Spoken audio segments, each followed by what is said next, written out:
In this brief video tutorial, we're going to be talking about product creation as a way to get traffic to your website, and we are inside of the product creation facility in JVZoo because the sections will illustrate to you why this will mean traffic to your website to create a product. This is obviously not going to be for everyone. Not everyone's going to create a product in order to get traffic, but it is a viable way for you to get traffic back to your site and to get people who will eventually be buyers of your products and services. One of the things that you want to take note of whenever you create a product is, in particular, notice that there is an autoresponder integration. That means that every time someone buys, this person can be added to your email marketing list. That then becomes a permanent buyer. You can then send that buyer to other offers. You can market to that buyer after the fact. Other thing that creating a product does is you can see here that you've got an affiliate approval. Now, I don't want you to focus on the fact that this is an approval area, but the fact is that when you have a product that you've created, you have affiliates promoting for you. Those affiliates bring buyers from their list to your offer, and those that buy become a permanent part of your list. Now, obviously, you're not going to be able to just develop those relationships out of thin air. You are going to have to work to develop those relationships before you actually launch a product. And you might ask, well, how do I do that? How do I get to know people in order to entice them to want to promote my product so that I'll have those buyers coming to my launch? One way you're going to be able to do that is you're going to be able to join Facebook groups where you have other marketers. And when you get to know these other marketers, you're going to find out about their launches. You're going to find out about what they're doing. And you're also going to be able to interact with them and to get to know them so that when you approach them about the fact that you're going to be having your launch or even your first launch, it's not going to be a surprise, nor is it going to be a situation where you're talking to them for the first time. You want to try to socialize with people, and one of the best places to do that and to get to know people, get to know some of these marketers who could promote for you ahead of time, is to join Facebook groups and to interact with them as well as to get to know them on a personal level so that, again, they'll know you and you'll know them. You will also get the opportunity to join Skype groups that other marketers are starting. This is another great way for you to be able to socialize in real time and to get to know people so that, again, when you get ready to launch a product, it's not the first time that they're hearing from you. It's not that they don't know you and they don't have a comfort level with you. So some of this is not as mechanical as you just getting in, creating a product, or just driving traffic. This is a way that you can do this over time by developing relationships. Those relationships will be the ones that you will work with when you're ready to launch a product that will get traffic to your offer. Some people will buy, they will become part of your list, and those people will then be buyers that you can send other offers to. Remember, email marketing is one way that you can send traffic direct to a buying offer. It's a very important way for you to be able to develop your business. And of course, the old standby is that you can get to know people on marketing forums, and you can get to know them as they're doing their launch. They can get to know you. Now, obviously, there are a lot of people on the Warrior Forum, and they're all trying to do the same thing. They're all trying to build those relationships. They're all trying to get to know people that can help them. And for the most part, the balance of people are going to be those who are trying to find people who can help them. So this is going to be more competitive in that way than other methods. However, it is still effective. It is still a way for people to get to know you and for you to get to know some of those people that can help you when you get ready to do a product launch. So this is a great way for you to develop a buyer's list, and that is to develop buyers. And you do that by creating a product before you ever get ready to send affiliate offers or anything like that. You have a list of people that you know buy products and services in the niche that you are promoting in. Okay, so with that, thanks, and I will see you in the next video.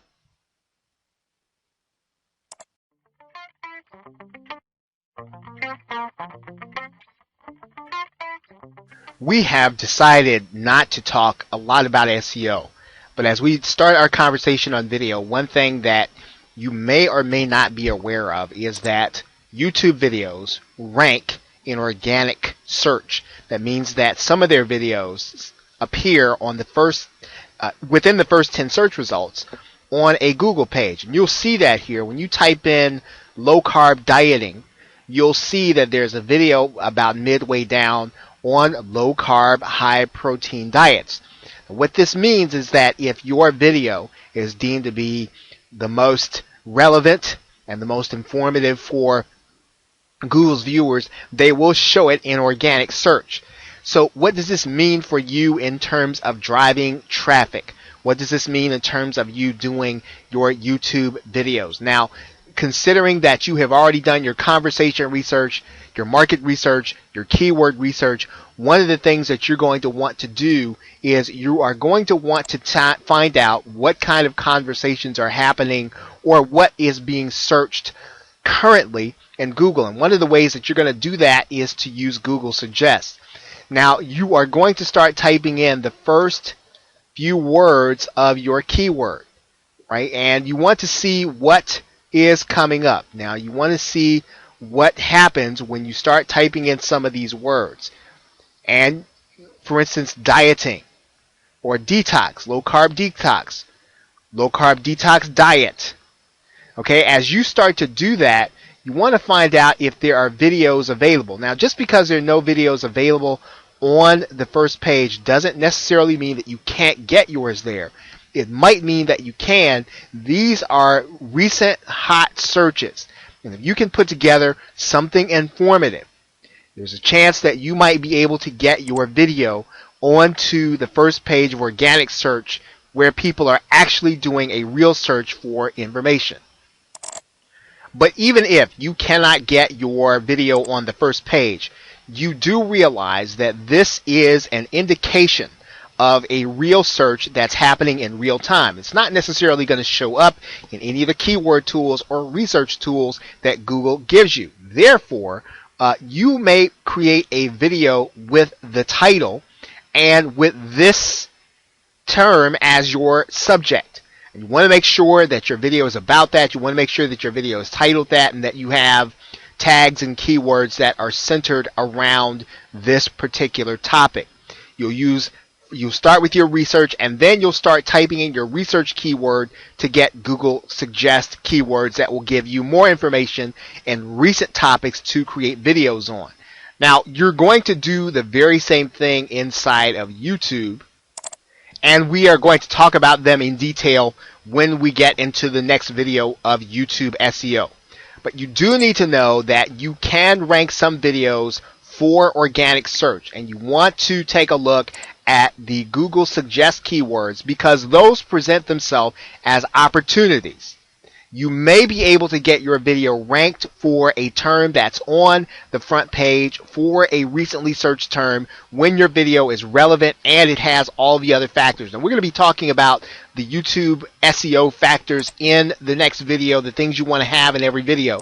But you want to think in terms of not only YouTube organic search, but you also want to think of Google and organic search so that you'll know what people are searching for in the actual search engines before you start looking to create videos with certain subjects.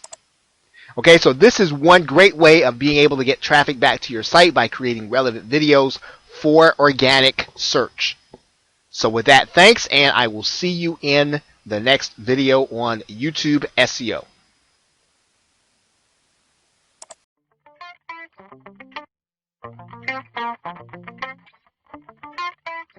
A low-cost method of being able to get traffic to your website is to purchase a solo ad. A solo ad is it's a way of buying advertising. It is for you to buy access to the email list of an internet marketer that will mail your link or your capture page or your website out to their list, and they will charge you a fee either for the number of clicks or for the mailing. Now, there are a number of marketplaces where you can buy solo ads. We are looking at one called the Solo Ad Marketplace. There are other places on the Warrior Forum and Digital Point Forum. And if you were to Google solo ads, you'd find a number of providers private. Now, the solo ad marketplace is a little different because it is a consortium of solo ad providers and they are rated by those who buy the ads. I'm going to sign in. You can actually sign up to the solo ad marketplace for free. If you just use this button right there, you can sign right up. I'm going to sign into my own account. Now, once you log in to the solo ad marketplace, this is really the right place to think about where you're going to order solo ads. You do want to try to determine what kind of experience people have had in the past with a particular solo ad provider.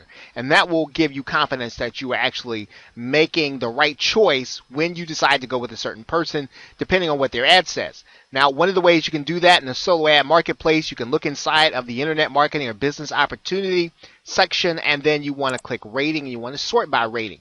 You want to look for those that have the highest rating when you can. And you will see some pricing, and you will see some, here's a $41 for 100 clicks. They've got a 100% rating. So in other words, they've had a 100% satisfaction rating. And you want to try to find someone who has done business with other marketers, whose price is within your range, and who has a good rating. And people who have actually done solo ads, who've actually had experience or had a good experience with other marketers. And so finding a good solo ad provider is a bit of a test, and you are going to have to go through different marketers, and you're probably going to have to go through different lists until you find one that's right. Now, the solo ad marketplace, remember, is not the only place to buy solo ads, but it is a good place to find those who have been rated by others, and that is what you want to try to do.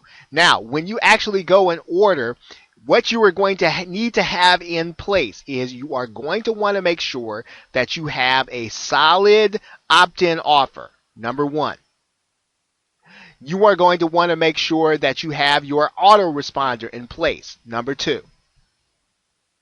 You are going to want to make sure that you have a series of emails that follow up, number three. So you want to start developing a marketing funnel before you order a solo ad. When you pay for clicks, you want to make sure that you are getting the most for your money. This is paid advertising. It's no different than actually buying pay per click if you want to think of it in that way. You are paying for a number of clicks. You are paying a dollar amount. This is more affordable, and if you find a reputable solo ad provider, it is a good way of getting some people onto your list. And that list you will use actually then to send traffic to your website or send them to offers that you have. Now remember, the solo ad marketplace is free. There is a way that you can pay for it, and there's some things that you can benefit from by doing that. But you can get in and you can actually pay for a solo ad just with a free account. Okay, so that is it for solo ads. Remember, there are a number of providers. You want to try to find a way to rate them if possible. So with that, thanks, and I will see you in the next video.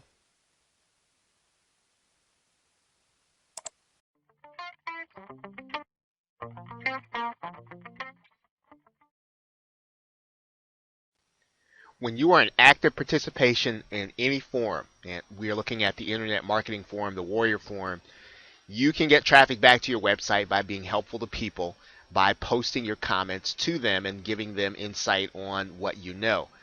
Now, in the Warrior Forum, you can see this at work when people have links back to their website or to their offers in their signature file. And so what you're trying to do here is you're trying to build credibility with your post. Now, you should give a helpful response that does not necessarily drive people back to your website. Now, you are obviously wanting people to see you. You want people to take a look at what you have, but that should not be the point of what you're commenting on. That should not be the point of how you're helping people. You should be helping people to get the best possible information in what your response is going to be.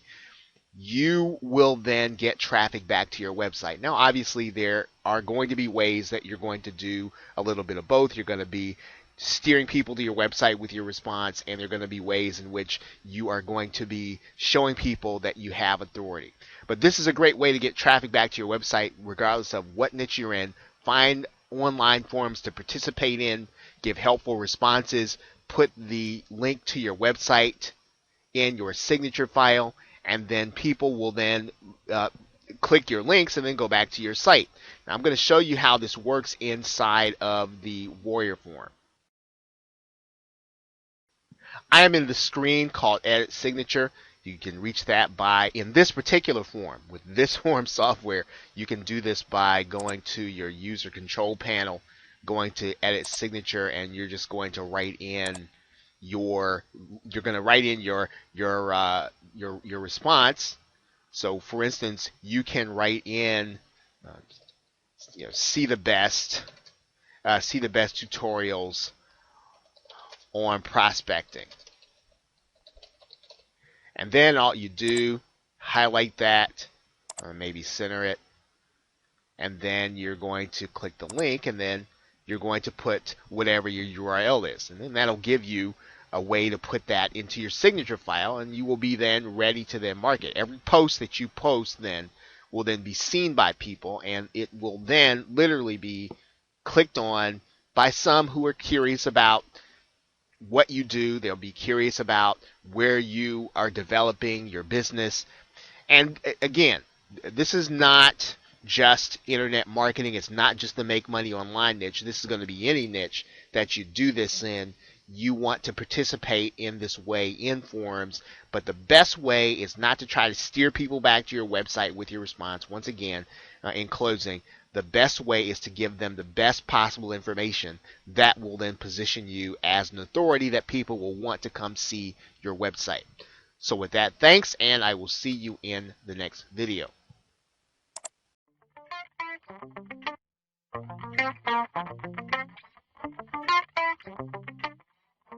Okay, now in this video, we're actually going to discuss having a link to your offer, to your website in your actual video. And this is a very important aspect of YouTube traffic, because this is where you can really put your call to action exactly where you want it to be, and you have the opportunity to change it based on what your viewers are doing. So let's talk about how you would actually go through this process. I'm actually going to go to a video that has been uploaded already, and we're going to go to the annotation section of YouTube. Now, when you get to the annotation section, as it is listed up here in YouTube, you are going to be able to add an annotation that is clickable link back to your website. And what you're going to do is very simply, you're going to add the annotation, and you can do this in any form that you want. Typically, the best way to do this is to use a spotlight on one of the things that you want to make clickable. And you can, for instance, click this spotlight, and what's going to happen is we're going to make an area of your video clickable. We could make, let's say, a particular word clickable. And what we can do is we really don't have to type in any words there, right? We can just let the link do its job. And then all we really have to do is determine how long we want the annotation to be. We could stretch that out to the end of the video, right? We could stretch it out to halfway in between the video if that's how long it was going to be there. Now, the key in this process is your clickable link, and we're going to click this link here, and we're going to look here, and basically you'll see here that what this channel has that other channels may not have, your channel may not have, is an associated website. So what you're going to want to do is to put your associated website into your YouTube channel. And then when you have an associated website, and it has to be your website, you're not going to be able to have 2 or 3, you can put clickable links within the body of the video during the video back to your website. Now, this is very important because while you're giving the call to action in your video, you can actually have people click a link when you tell them to click it. And this is a very useful way of being able to get traffic at the point at which you want it, and you can actually go back and edit this video without disturbing the video itself to continue to test where the link is going to be the most effective. Of course, what you would be using in this case is you'd be using the analytics section, and within the analytics section, one of the things that you want to do to determine whether or not your link was effective is you'd want to look at audience retention, because you want to find out for a particular video, well, when is the audience leaving, right? So this is what you want to be concerned with, the audience retention, and you want to find out, well, where in the video, in the particular video where I have my annotation, is the audience actually leaving. You can actually even find out in particular about your annotations in the video, or where they're being clicked or how they're being clicked.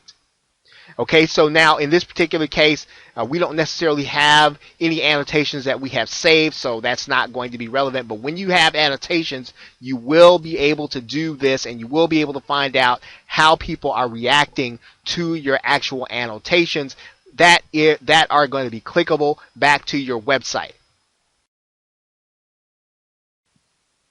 Okay, you're going to want to come inside of the advanced section of your YouTube channel settings. You want to scroll down here, and then you want to look to your associated website. Now, I've obviously already gone through mine. You're going to have to go through a process of having your video or having your website confirmed. All that means you're going to have to put a file on your website that Google can verify you own the site. And once you do that, your associated website will be there. You can use that website in order to make clickable links in your video. Very important to your video traffic. Now, one aspect of that that's important to note is that as of the creation of this course, you cannot click on annotations for mobile devices. There are some clickable links for some of the iOS devices that are in development, but as of right now, those links are not clickable inside of Android devices, or they're not clickable inside of some mobile devices. So that's just that's in development. It's in the works, but it's not there yet. But for the half of the population that do have desktop computers, this is a very helpful way of being able to have them click a link when you want them to and head back to your website. Okay, so with that, thanks, and I will see you in the next video.